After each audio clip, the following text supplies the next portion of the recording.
We have the brand new Porsche Macan here for you, specifically the Macan 4 model. Macan 4 signifies the basic all-wheel drive variant with an impressive 387 horsepower in overall system output.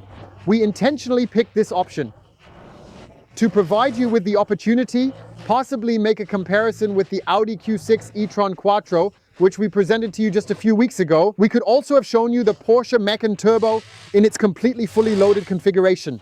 However, we consciously decided against it because many of you mentioned in the Audi videos, hey, I'm waiting eagerly for your video on the Porsche Macan. What are we planning? We'll show it to you inside and out and discuss the technical specs with you.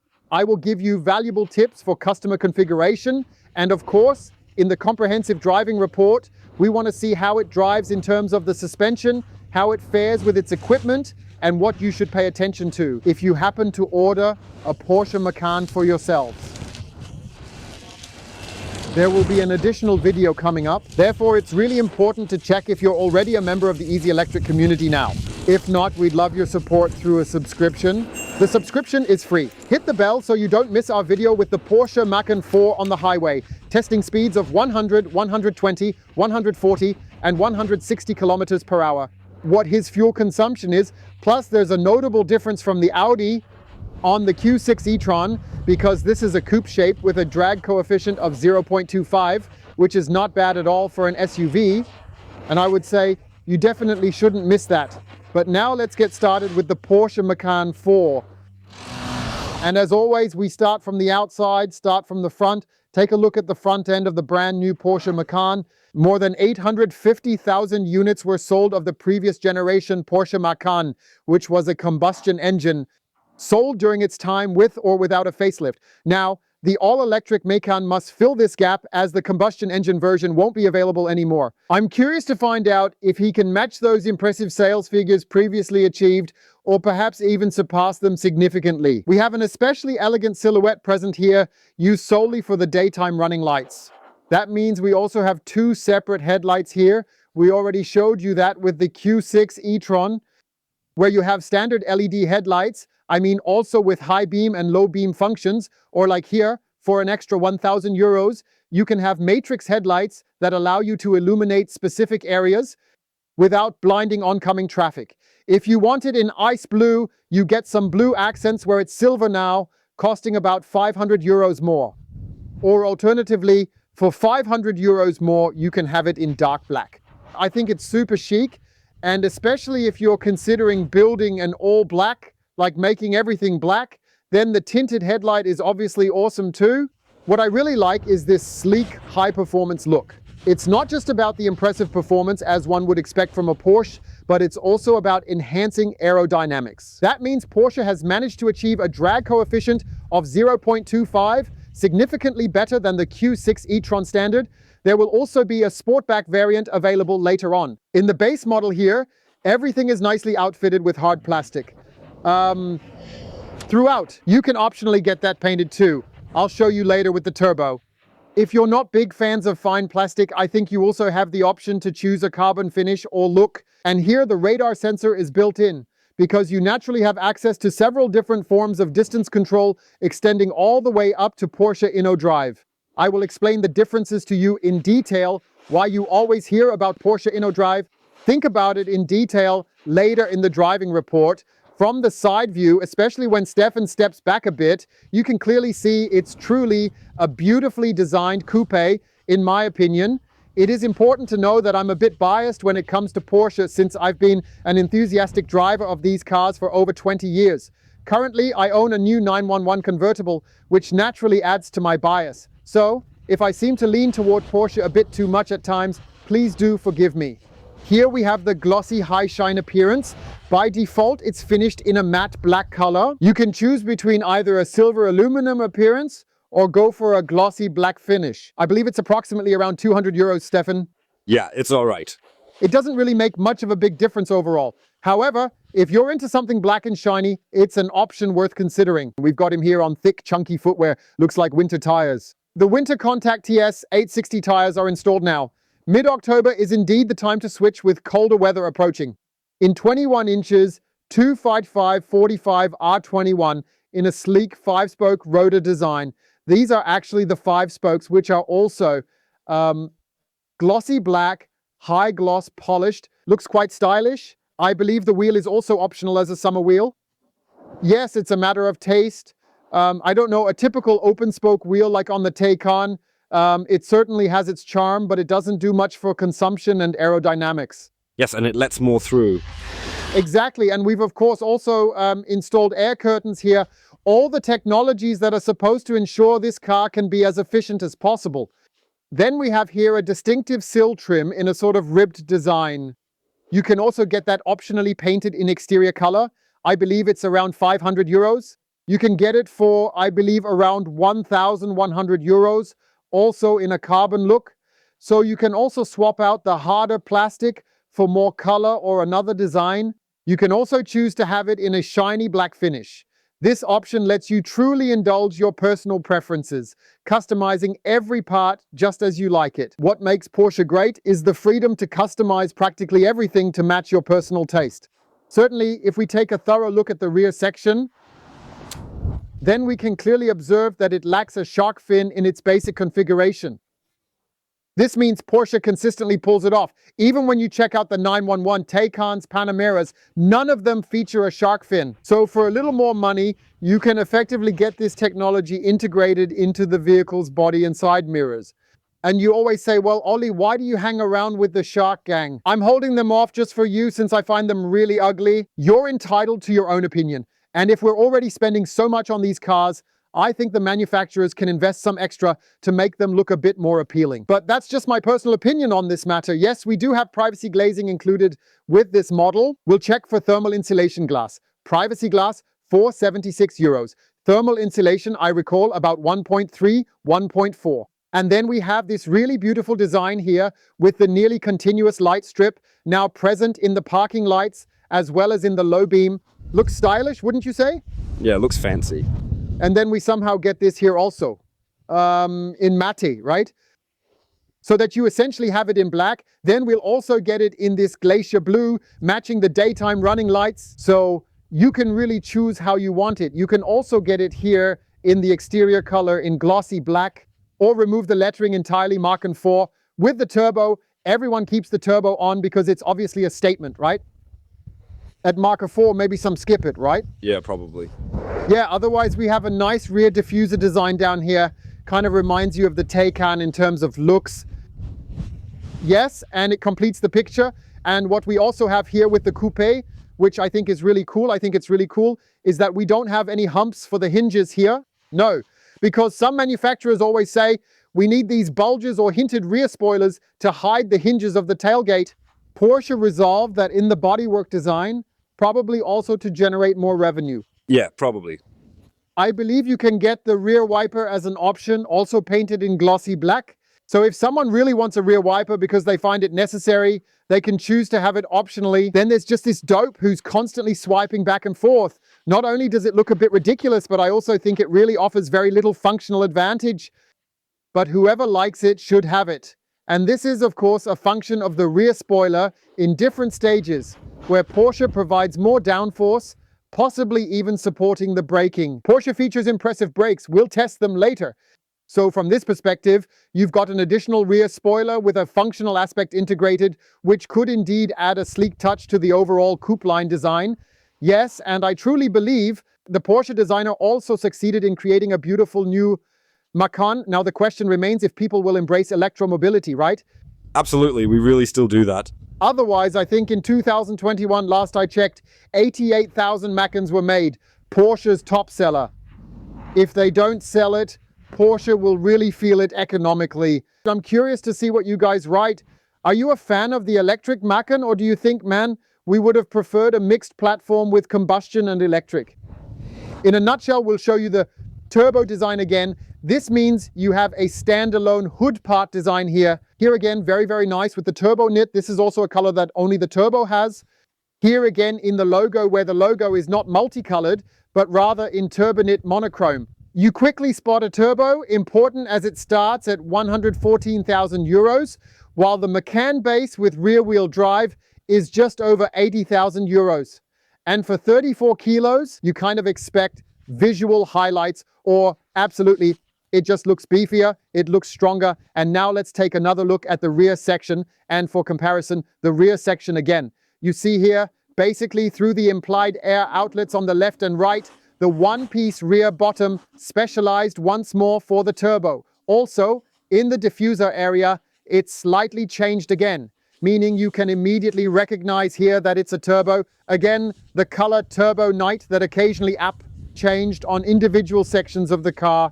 And here again, nicely in black, the Porsche emblem. Let's talk about the technical specifications. We have an overall length of 4.78 meters, a width of 1.93 meters. With side mirrors, it's 2.15 meters. And we have a height of 1.62 meters. For comparison, I'm 1.85 meters tall. The wheelbase extends to 2.88 meters with the battery pack strategically positioned in between. 100 kilowatt hours gross, 95 kilowatt hours net usable, 800 volt technology from Kettle or KTL. A clear difference from the comrade over there, Stefan, namely the Taycan, because the Taycan has a different cell chemistry, also 800 volts, and then has LG batteries. This varies in terms of loading performance, which means that you either receive the option of a manual tailgate or you have the choice of an electrically opening one. Charging flap, so not the tailgate, but the charging flap, where you can charge with three-phase 11 kilowatts up here, or then DC with up to 270 kilowatt, and not the 320 kilowatt from the Taycan. The Taycan achieves 1080 in 17 minutes, as we've already shown you here on the channel. According to the manufacturer, it takes about 21 minutes, charging more slowly with the KTL battery chemistry, although the Taycan has 2 Kilowattstunden mehr net capacity, so they're actually relatively similar sized batteries.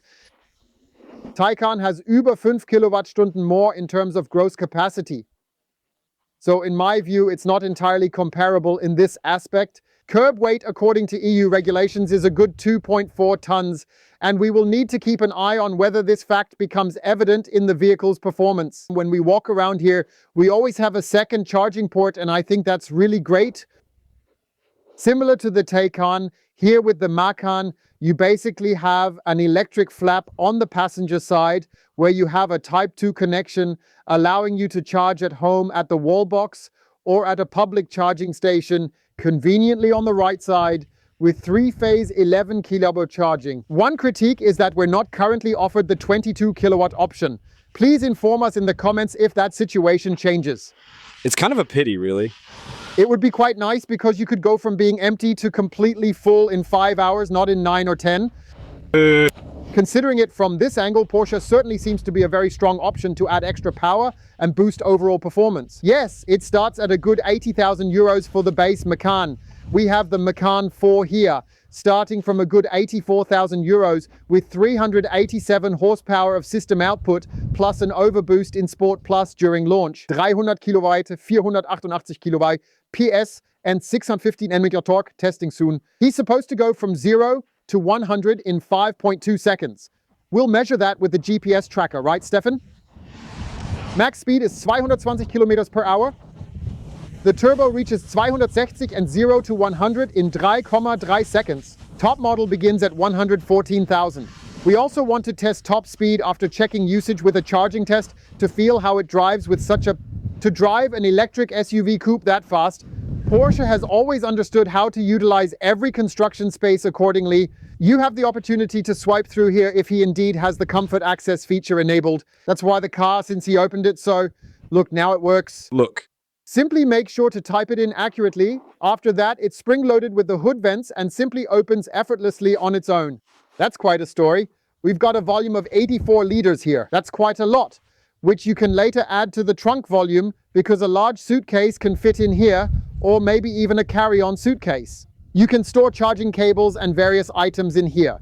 Moreover, the Macan 4 comes with an all-wheel drive feature. That means it has 2 electric motors that generate a system power and overboost power of 408 horsepower. This means there's a motor up here too. Maybe some insulation should have been added here. We'll measure the interior noise. It's for it. Now, we always do the bonnet check to see how it feels. I think the Macan is built in Leipzig. Sure, here is the shortened version. The spring resists. Not sure I can close it. You've certainly got some real strength, haven't you? 3, 2, 1. Little dish, right? Yes, today. That won't do, you know? It's not like normal. No. Okay, let's do sports again. Won't work. Indeed, we know that well. Yeah, but first you have to notice that here where the eye is, the 360-degree camera system's camera, is the button, right? There's a button next to it now, see? Yeah, but see how well this is crafted, because with the Taycan, they simply put it in the metal, which I had criticized. Looks pretty awful, doesn't it? Exactly, yeah, that's bad. By the way, this is what a rear windshield wiper looks like without the black gloss, and then you can put the cap on top after the black gloss for 200 euros. Well, you have to do something for the complaints. Well, long story short, back to marking. We press here, you see that, and then the tailgate opens electrically, nice and smooth, and reveals 540 liters of storage volume, chapeau, and when we add the 84 to it, now it's 624 liters of trunk space. That's definitely pretty decent. So for a 4.78 meter coupe sedan, that's not bad at all. That's decent. There's basically nothing to it. And here once more, please take a look. Depending on the configuration, we have a double layer load floor. When Bose or Burmester is installed, space here becomes limited. You can only fit a bit of stuff in there. And then we've lined everything nicely with carpet here. And then we have this rigid parcel shelf here. Well, but what I don't know is why these pacifiers are in here. Could it possibly be that they're trying in some way to convince us here at Porsche? Think eating this will influence us to rate the car better? Yes. But perhaps, who really knows? That's really nonsense, isn't it? Let's go ahead and take the parcel shelf out together. It starts right here. Why do I always criticize hard plastic, Stefan? Please look. Yes, exactly, since it all scratches right away. Exactly, and this is the entire part from the front here to the back here. Yeah, really the simplest hard plastic. No one needs to explain recycling to me. What do you always call it so lovingly? Plaster is plaster. So I have to admit, for a car that begins at 84,000 and comes with plenty of features, meaning you would most likely end up configuring it closer to 100,000, that's really quite hardcore, don't you think? In any case, yes. Yes, what's really great and convenient about Porsche is that you have the ability to fold down 20% of the center section. I'm actually going to step inside here now because the release mechanism can be found right here in the middle of the center armrest. And so you can very nicely adjust the center. This is interesting for all those who go skiing in Kitz or Zell am See in Austria or South Tyrol. You can load the skis through or maybe even a long object. From the hardware store, you then essentially have about 40% on the left and 40% on the right standing, which you can tension with this handy lever, and likewise, a similar action occurs on the passenger's side so that the volume increases from 540 liters to 1,348 liters, plus the 84 liters in the frunk. That's really incredible. Yeah, I have to say it's quite flat here. There's really nothing that can fall off. That's really Porsche-like, very, very stylishly done. You can, of course, also fold down just a single side. I think it's really great. Yes, before we close the tailgate, we'll show you the optional tow hitch again. It slides out like this, not fully electric, because there you have the possibility to tow 750 kilograms unbraked and 2 tons brake trailer load. That means 2 tons is substantial. Yes, that's pretty neat. For a brake trailer, that's even possible with the base. So with the Macan rear-wheel drive, yes. Okay. So for everyone, you don't need a fast bike for it. Nope, I think it's a cool thing. You have to set aside 1,200 euros for the hitch, possibly a little extra. And with that, the surround view package with trailer assist. So basically surround view plus trailer hitch costs a good 2,200. Just for all those who are wondering if they need a trailer hitch or not, you can simply do it like this manually and put it back that way. So fully electric would be nice too at that price, right? Sure, defo? Yes, fully electric, of course. What's up? No, to the tailgate. Indeed, the tailgate closes, and then you have the additional option to select a roof rail positioned right up here. I mean, they're available in silver, anodized, and glossy black for about, I think, 260 euros. As I said, if I ever get mixed up with prices, I do try to tell you all the prices. Don't hold it against me because that's a jumble of praise. The catalog, it's that big. Amazing. You can almost double the price with extras. Yeah. For sure. When you cover everything in leather and add Alcantara and so on, or, yeah, to make a long story short, I believe that you only obtain a roof rack as a feature if you choose the optional roof rail, right? The roof rack can hold 75 kilos too. Yes, that's correct. That essentially means you can hitch a large camper trailer at the back, or maybe a speedboat, or whatever, and a roof rack at the front. So in that sense, it is a multifunctional Vehicle. There's definitely a lot that can be done. We've shown you everything on the outside. Now let's move on to the inside. And let's first focus our attention on the window. It opens smoothly. It's simply glazed, so we didn't spend about 1,000 euros extra on thermal insulating glass beyond the privacy glazing. You also receive 2 panes joined by a film coated on the outside to prevent the sun from shining in too much during summer. It's quite nice. Yes, for sure. I had that in the EQS too. It was really cool. You drove through the sun and didn't feel it shining on you in the car. Summer's sneaky light. When the sun slips through the side window, part of your face heats up. It is nice to have it. Yes, what is available is an additional leather package. You get a leather package with extended features, which I believe this car here should also have, because up here everything is covered with fine leather. But you can see here, even though the car is brand new, there's already a bit of wear and tear. So the typical elbow driver, you know, then let the big watch dangle in the summer, as you always say. And then we have a little ambient lighting here. We have the memory seat function here. I think that's part of the comfort seat package with 14 ways. There are 8 in the base. Then this here is already a kind of plastic, Stefan, with a grain. This is a plastic strip painted in silver, so it's not aluminum or anything. And once again, this is plastic with a slight softness to it. I must admit, it somehow doesn't feel quite Porsche-like to me. Well, I don't think that's leather, at least it doesn't feel like it to me. Then we have another layer here, and as you can see, it's not thickly padded, just very gently and delicately done. Well, that's definitely not for the comfort arms, is it? That's probably why the guy placed them up there. Maybe it was softer, yeah. Then we have the controls for the windows and mirror adjustment, and of course the release for the frunk and the trunk. Here we have the lovely and softly padded plastic material, and it truly still appears high quality. Oh, take a look here. This really is some robust and hard plastic, don't you think? Yes, indeed, for sure. Sure, here's a more concise version. Yes, with a rubber mat and carpet here, keeping it quiet. There's room for something here too. Look, you could probably fit a little tot or something in there, like an umbrella, you know? What Skoda usually fits in from the other side goes here, and the big bottle fits here. Definitely. Yes, that fits. So from that viewpoint, they indeed did take practicality into consideration a bit. All right, I'd suggest you come in and we'll check it out from inside. Welcome to the instrument panel of the Porsche Macan. In this regard, Porsche has remained consistently true to its design philosophy here. As in the Taycan, there's a curved display here. It's easy to view through the multifunction steering wheel, showing all key functions and a detailed map for navigation. This ensures vital information is clearly and efficiently conveyed to enhance the driving experience. Optionally, for just over 2,100 euros, you can get a head-up display with augmented reality, and this truly is an augmented reality of the latest generation, which the lane marker assists you in driving by projecting some specific things for you. 10 meters displayed via an 87-inch screen, as detailed in the advertisement. I'll just pass it along, as this car unfortunately lacks a head-up display. That's why I can only judge it from the product presentation.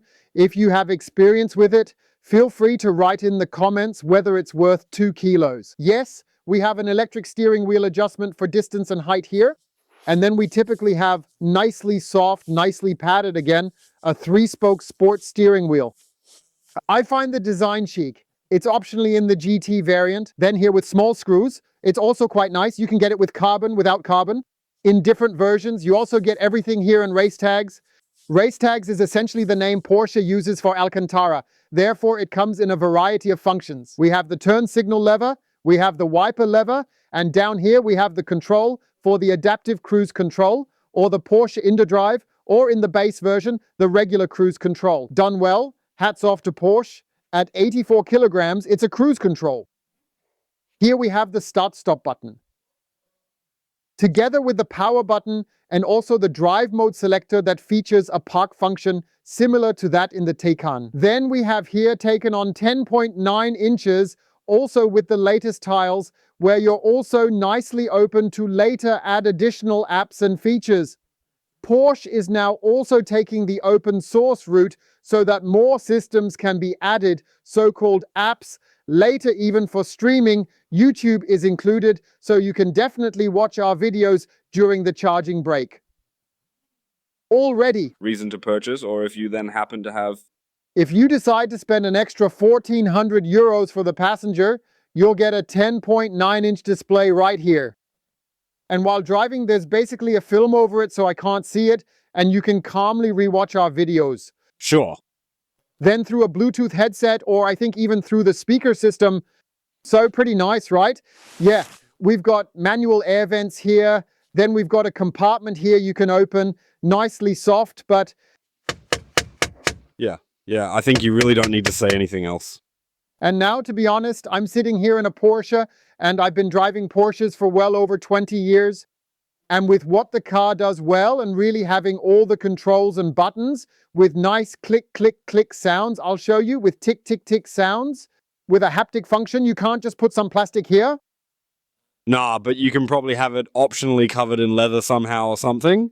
Yeah, probably for a kilo or so. I just don't find it funny, Stefan. And now take a look here. This is really the hardest plastic. It's not softly foamed underneath. This is genuinely hard plastic. And around this part, you find relatively hard plastic. It may seem to have a leather-like appearance, but it definitely doesn't feel like any kind of leather texture. I'm sorry, I find it straightforward, considering the prices and the additional costs, because this car is roughly 104 grand, including the delivery fee, 103,970. And it's not even fully loaded yet. So down here, let's go in order. We treated ourselves to something here with an inductive charging surface fitting at least a large smartphone. Yeah, it fits. Then we have here, I'm not sure if it's a pen holder or something. Let me know in the comments. And here's another. Maybe I can fit a pen holder there too. Well, I'm not sure. I just find it all a little bit, well, here's the climate menu. That's cool. Listen. Isn't that awesome? It's good, yeah. And here, listen. Oh, take a look. Amazing, right? Yeah. And even here, if you think, oh, these are just some weird switches, when you press here, the whole thing wobbles and gives a tactile feedback. Yeah. Is this cool or uncool? No. Not cool, no. Then you can make another menu here. Then you have another large menu here where you can also activate the air vents up here again. So you can adjust it from gentle to strong. I like that so you don't get blown away. Here's the Eco Plus option again, perfect for when you want to save and achieve maximum range. And then you have essentially an air quality optimizer equipped with an ionizer. It's important to ensure that we don't end up being statically charged. They have such fine dust, but it costs almost 500 euros. Yes, that's not standard. Electric cars offer standard climate control, allowing cooling in summer and heating in winter. That's included? Yes. Then let's go one floor down here. We have a huge compartment, but let's be honest, the little purse for ladies or gents doesn't fit in there. No. It's a bit tight. Compared to other electric cars with an open design, we can reach through the sides here. We'll show you that again from the side. It's kind of wasted space. And most importantly, it's quite tricky to locate the USB-C ports hidden underneath. This is the GPS sensor for our Draghi. We also have two cup holders here, and they've included some ambient lighting to the hard plastic design. Look, that's here too, right? Yes? Not really sure. Any other questions? Speaks for itself, right? But there's this hard rubber mat in here again, right? Sure. So there's no rustling or clattering here. Honestly, folks, I know you always get upset because I keep complaining about plastic. But again, I just think we're sitting in a Porsche. Yes, and you already get this basic kind of luxurious feeling.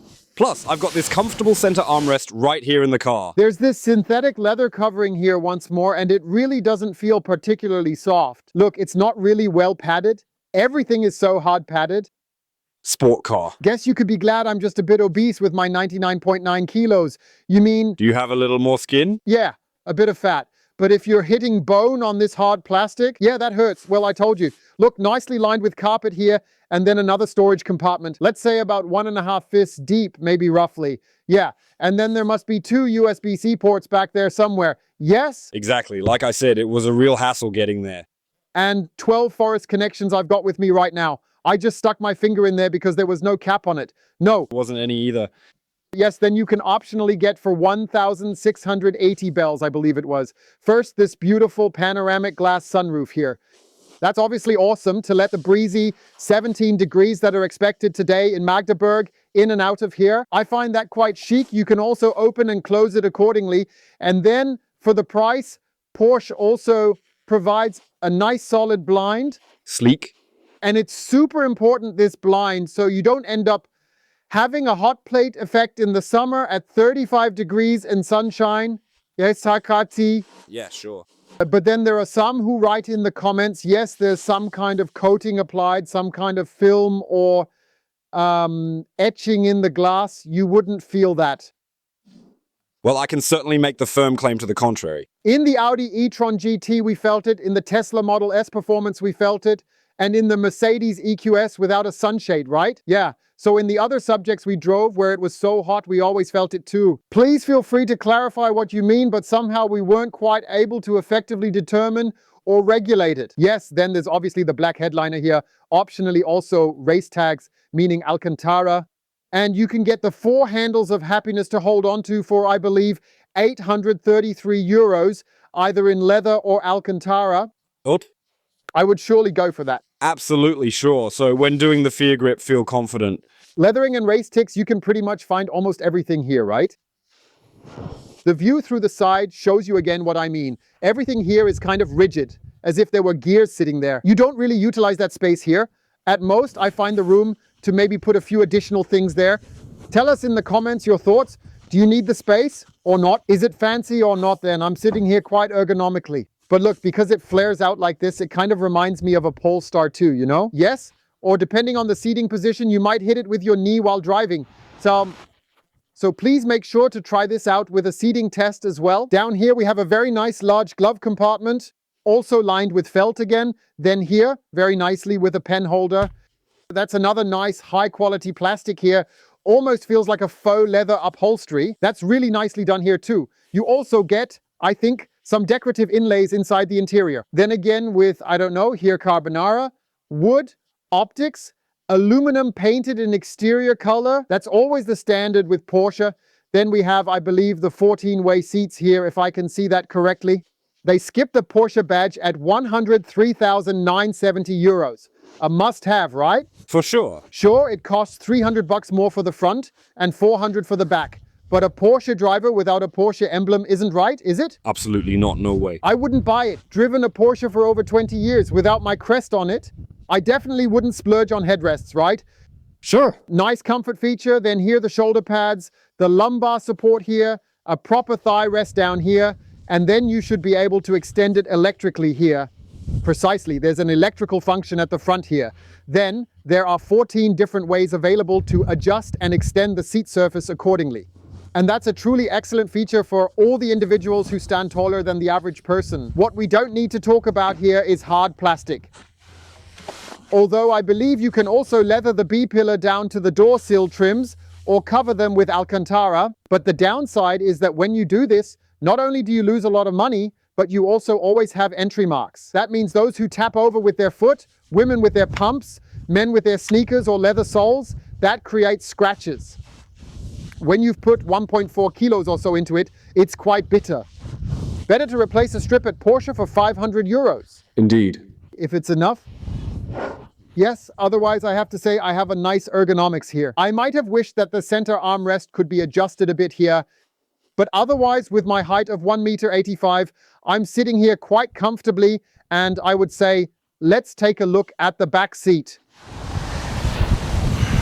Fits. We have this sloping roofline here, which is nicely drawn from the bodywork. Yes, it's further up here, but the body drops down here, so we have an even more pronounced coupe-like silhouette. I would say, let's see my 1.85 plus 99.9 repeating kilos squeezed in here, how much space we have. How are we feeling? So? I'm not sure. First up, it's the armrest with cup holders. Sure, we know that already. Not ideal, right? Feel free to put it on the outside here if you'd like, but it's only really meant for slim waists. It's quite comfy here too. I just wish the cup holders could pop out somehow and everything was really cushioned nicely. Otherwise, we have a nice wide center armrest here.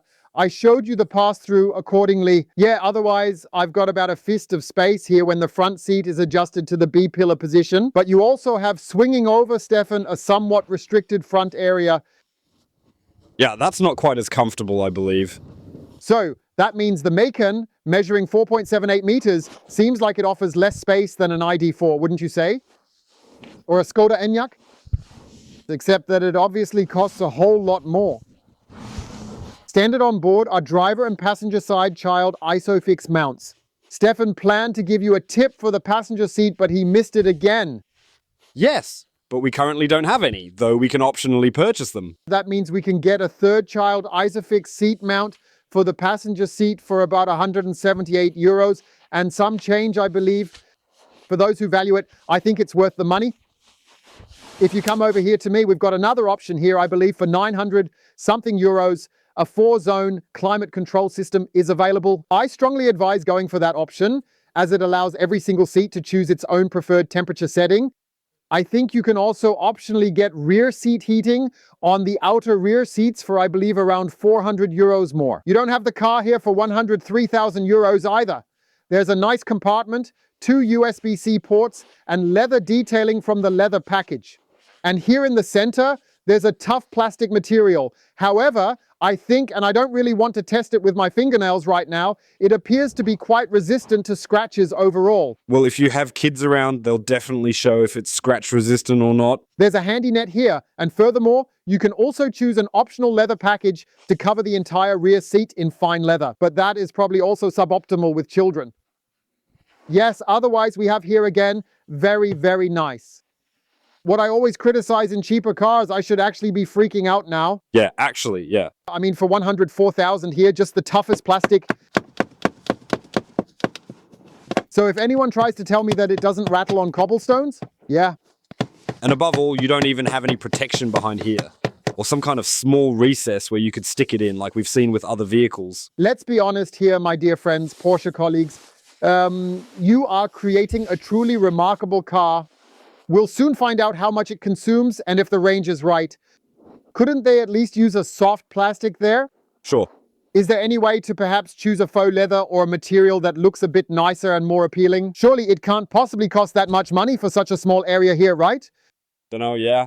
I think it's really a shame. Drop a comment with your thoughts. There we definitely have an extra coat hook for those who enjoy wearing jackets and college jackets. And at this moment, we'll show you the rear door panel in detail. This is roughly analogous. Up front, yes, we still have the Bose sound system on board for, I believe, over 1,200 euros. By the way, you can also get, and I would even recommend it if you're into audio, try Burmester for 4,700 euros. I've Burmester in my 911, had Bose before, and it's not a quantum leap, not a milestone, it's a different world. So Burmester is really for 4.7 for those who love to listen to loud music, who are into audio, who really get into it. Check it out. We've shown you everything outside and we've shown you everything inside. I'd say let's get started. We're doing the drive with the new Macan Electric. Are you excited? Yeah, totally. Let's see how it performs together. We started off with the Porsche Macan, and right now we're taking you on a highway, cruising at 100 kilometers per hour to show you how the Porsche InnoDrive works. I activated it at 100 kilometers per hour. We have very, very nice traffic sign recognition on board here. We have a very, very nice display here as well, showing the steering assistance, and that's important. You can get the adaptive cruise control here optionally for relatively little money, and I think for 1,600 euros, then Porsche InnoDrive. I recommend taking the InnoDrive. Why? Because then you can not only adjust the distance, but also have the active lane guidance and the steering assistant, which works even in curves, no matter where. It always keeps you in the middle of the lane. That's really, really brilliant because it supports you even if you have the system off and you might be a bit distracted. I find that incredibly, incredibly practical. And yes, if you don't have it, you will undoubtedly miss it from my viewpoint. It is also predictive, meaning it knows when there are speed changes, when we are driving into change speed zones using navigation data, camera systems, and adjust the speed according to the sign. And when it's released again, it increases the speed. And honestly, it really works very, very well. When you use the turn signal to change lanes, it speeds up immediately. So it's definitely a driver-friendly system. With other systems, if you replace the turn signal, absolutely nothing happens at all. It speeds up only when the car ahead is off the radar. That's what it does. In the Taycan, it behaves in a notably sporty manner. InnoDrive, in my view, is an excellent form of semi-autonomous assistance for those who regularly drive a Macan. What Porsche has significantly enhanced is the field of route planning, including charging itinerary, as well as the domain of voice assistance. We say, hey Porsche, drive us to Munich to Viktualienmarkt 1.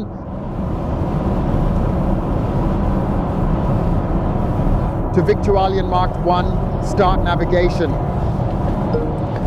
And I have to say, that's really nice and fluffy. I don't have to confirm anything. I don't have to go into such a selection menu again. He recognized it through speech and instantly set it as the target direction. Yeah, that's fantastic. So fast, really.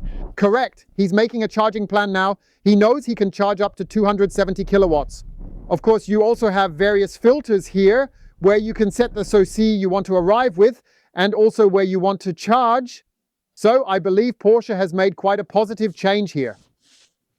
Now you have really high-performing and fast processors equipped within the system, which are good at efficiently constructing and loading the maps, ensuring a smooth and seamless user experience. So from that perspective, I think it's quite a remarkable development. When departing from Magdeburg, it calculates that 2 charging stops will be necessary.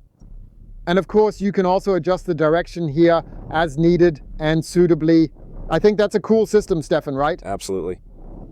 It's perfectly adequate as it stands. Moreover, you have the added advantage of having the convenient option to utilize Apple CarPlay if you so desire. And there you basically have Google Maps on board again, where you can also mirror your phone and you can comfortably allow yourself to be navigated. From my perspective, these are indeed a number of excellent options. Speaking of Apple CarPlay, can we meet Bose right away? That's quite nice. It's something too. I think the Bose sound system will probably be enough for most people, yes? That's correct. However, he's the original master after all. You have completely different highs, different mids, nicer and not such a thumping bass, but everything a bit more. Stefan has reset the Draggy. We also want to test a launch with you guys here, even if it's a bit uphill, Stefan. From 0 to 100, are you ready? Yes, Sport Plus and launch controller active. Let's start the countdown. 3, 2, 1, go. And off he goes, accelerating swiftly. 20, 50, 70, 90, and finally hitting 100. Absolutely no one is trailing us from behind. We're conducting the brake test right now, and it really grips firmly. The passenger protection has been activated. In just a short while, Stefan will be reading out to you all the various values and numbers that we've managed to achieve here. Stefan, show it with our Draggy. 0 to 60 achieved in 2.79 seconds. 0 to 100 takes 5.34 seconds. Stopping from 100 to 0 in 2.99 seconds. So just to talk about it, 5.2 seconds is the official specification. The tires aren't warm. The asphalt isn't perfect. It's incredibly windy. We're on a side road where you can go 100 near Magdeburg. And this thing performs 0 to 60 with launch control in 5.3 seconds. How awesome is that? Yeah. That's truly amazing. It's incredibly good. Almost exclusively Porsche can do that. Yes. Always power. So whether it's uphill or downhill, this thing performs. And I would even claim that if the conditions were perfect, it would have surpassed rather than just met the factory specifications. So thumbs up for that. The brakes also grip well. We mustn't forget that according to EU standards, we're moving 2.4 tons of empty weight. So with us, a bit more. And the fact that it simply has power just from a standstill, that's just awesome. And I have to say, such a Macan 4, it actually suffices for performance. Yeah, that's absolutely right. Now included on board as well is the electric sport sound. You probably enjoyed it, or at least you heard it. I believe it's generally enabled here in the ever popular Sport Plus mode. You can also manually activate it if you're in the mood for a more pronounced electric sound experience. Everyone is different. I actually like it when we drive really quietly. And that's what we'll test next by simply measuring the internal noises. At speeds of 50, 70 and 100 kilometers per hour, we're currently at 50.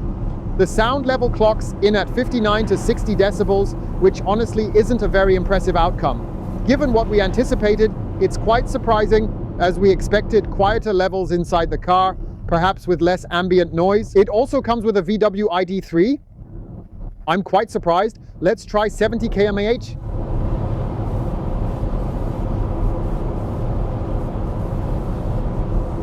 (62-63 decibels), that's much better.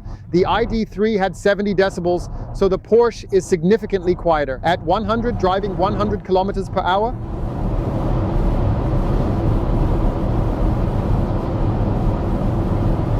(68-70 decibels), the ID.3 was mid-70s. Just so you have some comparison values to other electric cars. I fully understand that you obviously can't directly compare a Macan with a VW ID.3, but these are typically the values that I have in my head. And that's why it's just good for you to have a rough estimate. If you're looking for more interior noise insulation, you can naturally get that at Porsche. With privacy glazing, I believe 1,500 euros extra. By choosing double glazing, you also get additional thermal insulation on board. That's definitely not a bad thing, is it? In that case, nope. Let's talk about the suspension system. You actually have several different options available here. I believe the standard setup is always the steel suspension system. Then if you're interested, you have the option to get the PASM Porsche Active Suspension Management for around 1,000 euros and a bit more. That means you get adaptive dampers that you can then adjust to your preference accordingly. And in addition to that, I believe it costs somewhere around 2,000 to 3,000 euros. There's also the air suspension with PASM included. The system includes air suspension, which you can customize to fit your needs. I think the suspension system is very good. We have, I believe, the standard setup in this vehicle, Stefan.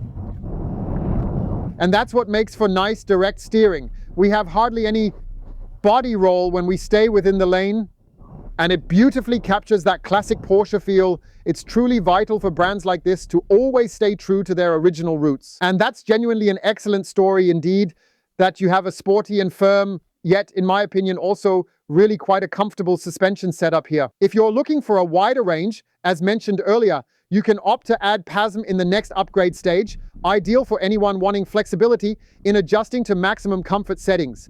Then with the air suspension chassis system, where you really benefit from getting the utmost level of support and comfort, and I have to say, you really reach a kind of sporty food checkout there. Sure, yes.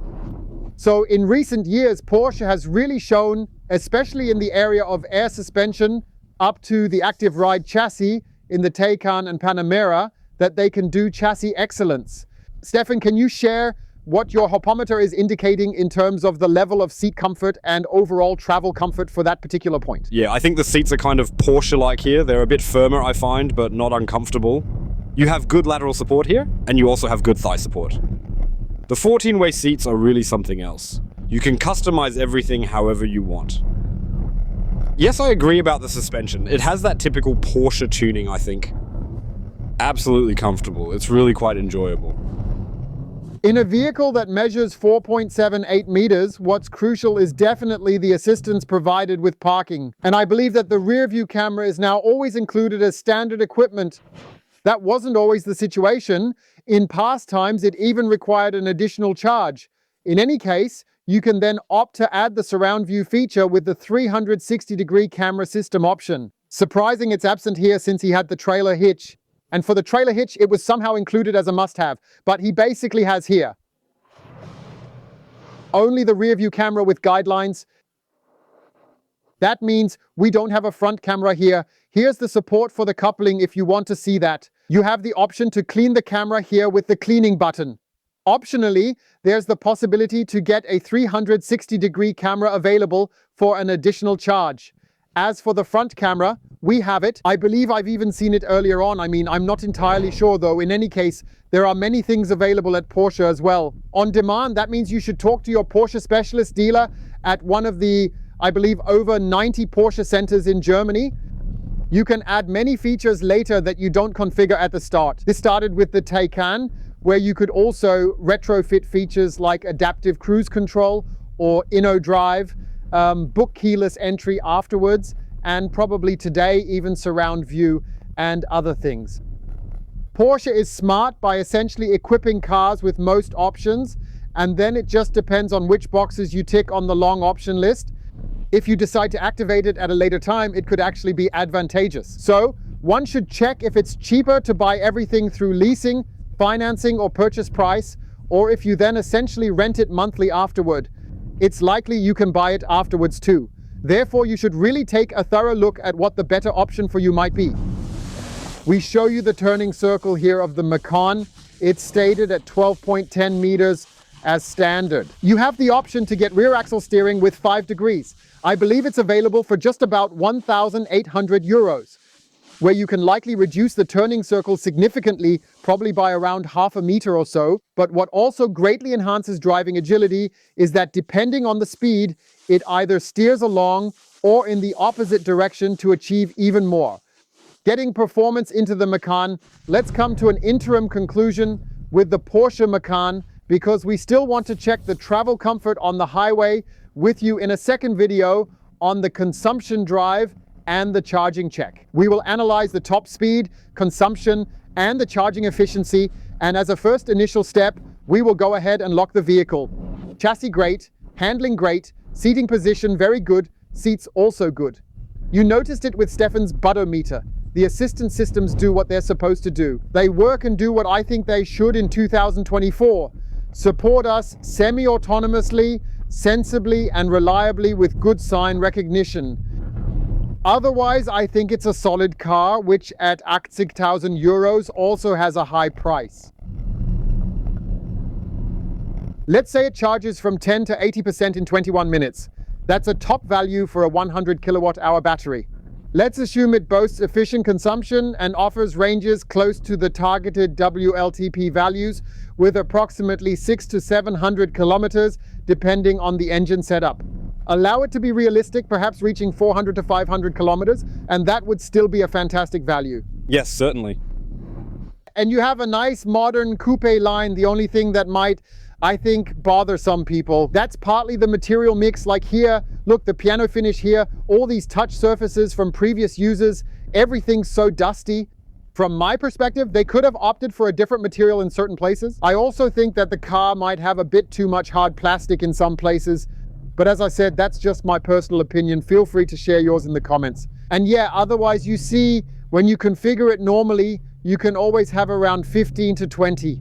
Allocate an additional 1,000 euros to ensure you have a solid basic setup.